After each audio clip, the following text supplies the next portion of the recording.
Eita que esse 2018 chegou bombando, hein? E se você acabou de aterrissar neste canal ou nessa página de Facebook, o meu nome é Jana Viscardi, eu mesma, este é o meu canal. E eu decidi começar o ano... Na verdade, eu comecei o ano com um vídeo maravilhoso com a Mariana Xavier, uma atriz que veio conversar com a gente. Foi incrível, mas a partir desse primeiro vídeo do canal eu decidi começar o meu ano sozinha aqui, sem collabs, falando sobre um pouco das minhas resoluções para este ano de 2018. Se você me acompanhou em 2017, você sabe que eu estou aqui tentando fazer uma interação saudável com você que me acompanha mais ou você que me acompanha menos, e isso tem sido um exercício grande. E a partir desse exercício no canal, eu comecei a observar cada vez mais a maneira como a gente se comunica nas outras redes sociais. Observe que isso aqui não é um mandamento, não é uma coisa que, sabe, todo mundo tem que fazer desse jeito. Eu decidi compartilhar com você porque tem a ver com como a gente se comunica com os outros, os atritos que a gente cria e com as histórias que eu acabei vendo dentro e fora do canal no ano passado. Eu acho que o elemento fundamental pra gente pensar essas minhas resoluções é olhar como a gente reage a polêmicas. Uma pessoa quando vai reportar uma ideia, trazer uma ideia numa notícia, ela tenta chamar a sua atenção para aquilo. E muitas vezes, como se faz isso com, sei lá, você coloca uma manchete sanguinária, tensa, curiosa, aquilo tem que chamar a sua atenção. E eu acho que o primeiro elemento que a gente tem que olhar quando a gente tá falando dessas polêmicas e disso que incomoda, desses recortes que incomodam, é a maneira como a gente tem personificado as histórias, e com isso, essas histórias morrem muito rápido, a gente acaba falando um pouco sobre a história por trás da história, mas isso acaba ficando menor do que a personificação. O que eu quero dizer é que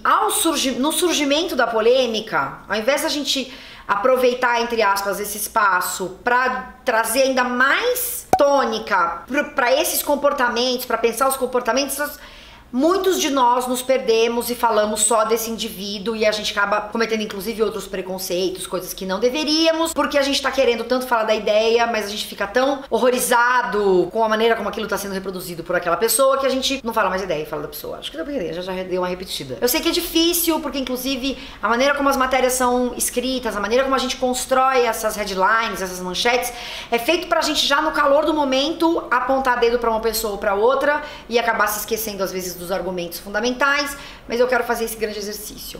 E quando eu tô falando de mídia, eu tô falando de todos os espaços, inclusive o espaço que cabe a nós, youtubers. E eu tô dizendo isso, inclusive, porque no canal aparece bastante gente, por exemplo, quando eu fiz o vídeo da Anitta, que eu não queria falar da Anitta especificamente, mas daquilo que vinha atrás do vídeo, e várias pessoas vinham e disseram, ah, eu odeio a Anitta. Cara, não tava no meu mérito discutir se eu odeio ou não a Anitta, isso é uma coisa muito pessoal, muito individual, e eu não tenho nem motivo nem pra amar, nem pra odiar a Anitta, não somos amigas. Inclusive, gata, me liga de repente, sabe, a gente não faz um programinha juntas.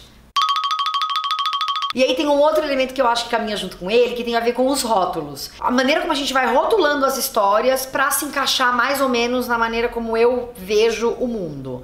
Então, você viu uma notícia e você vai fazer a crítica à notícia a partir da sua perspectiva, claro. E aí você acaba fazendo uma crítica ou só ouvindo as críticas que você considera meio que convenientes pro seu raciocínio. O que eu quero dizer é que a gente vai se enfiando nessas bolhas tão comentadas por aí já, e a gente esquece de pensar que é muito confortável pra nós, é aconchegante quando a gente tem um grupo de pessoas com as quais a gente se identifica e aí a gente compartilhar essas ideias. A gente faz parte de um grupo, a gente se sente pertencente a esse grupo. Eu já falei disso aqui algumas vezes. Mas eu acho que é cada vez mais importante e fundamental que a gente saia desse lugar de não, só vale quando tem a ver com a minha turminha, pra gente olhar o que é que as outras pessoas estão produzindo de conhecimento, de entendimento de mundo, porque pode ser que muitas coisas não combinem comigo, mas pode ser que tenha um elemento muito interessante e importante que, mesmo que não tenha tudo a ver comigo, traz uma reflexão importante que agrega aquilo que eu venho pensando da vida, da relação entre as pessoas, de comunidade, sociedade.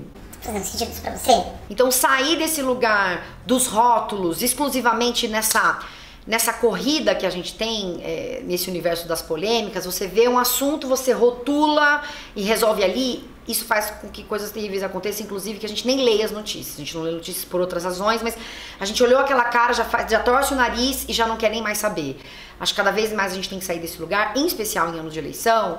Aquela coisa assim, olha, se aquela pessoa votou no Aécio, ela é péssima, lembrando a eleição passada, ou se aquela pessoa votou no Lula, ela é péssima.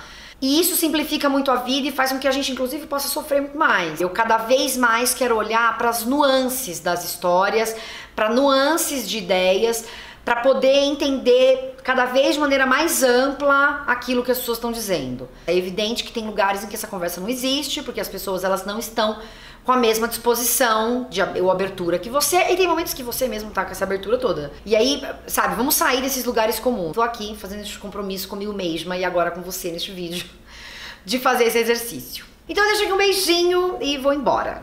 Tchau!